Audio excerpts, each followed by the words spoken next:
morning, friends. It's me, Shaliza. Hope everyone is doing well. So it is Holy Thursday, the Thursday before Jesus is crucified, the day before. So a couple things really important that happened today, and I'll tell you the one that really stands out to me. Today is the day of the Last Supper. It's when Jesus and the disciples would have been celebrating the Passover meal.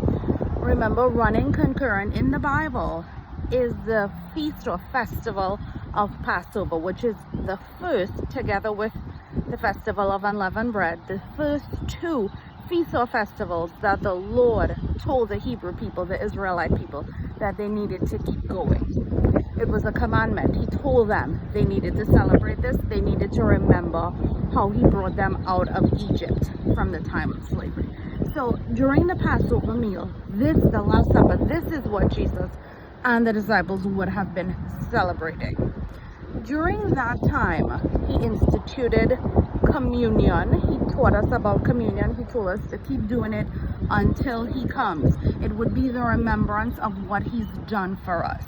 And we know that everything we believe, our redemption, our salvation, is tied up to the blood.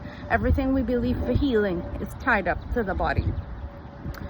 But other than that, the thing that always really stands out to me and really gets me on a personal level is the fact that this is the time he washed the disciples' feet, reminding us this is not about celebrity status. This is about servitude. This is about serving in love. And he washed the feet of even Judas. He served even Judas, always knowing what Judas would do, always knowing the details. It was not a shock to him. He knew it, and still yet he chose to serve him. He chose to love him. He chose to minister to him. And it reminds me of the very last and final all-encompassing commandment, which is to love one another as he has loved us. And that is what he did for Judas. It is very easy to love people that love you. Very easy. If evil people love other people who they're friends with and who they're family with. But what really marks us and distinguishes us as children of God, as Christians, is how we love our enemies.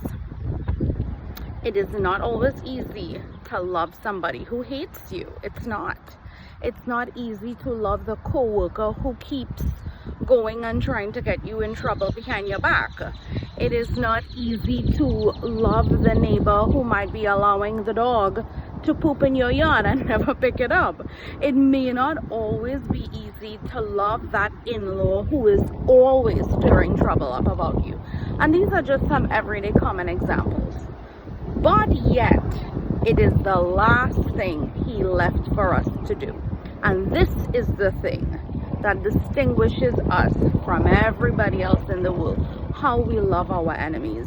Now, I'm not saying you will feel warm and fuzzy towards them on the inside, but you see, love is not a feeling. Love is covenant. Love is a decision. Love is an action because of the condition of your heart. It has nothing to do with feelings. I'm sure there are people that you may not care for or may not like, but you have to love them because it's what the Bible says to do. So today, as we go about our Holy Thursday, remember that he is not saying to cast your pearls to swine. He's telling us to be wise in all things. But what makes us his is our ability to love one another and love even our enemies.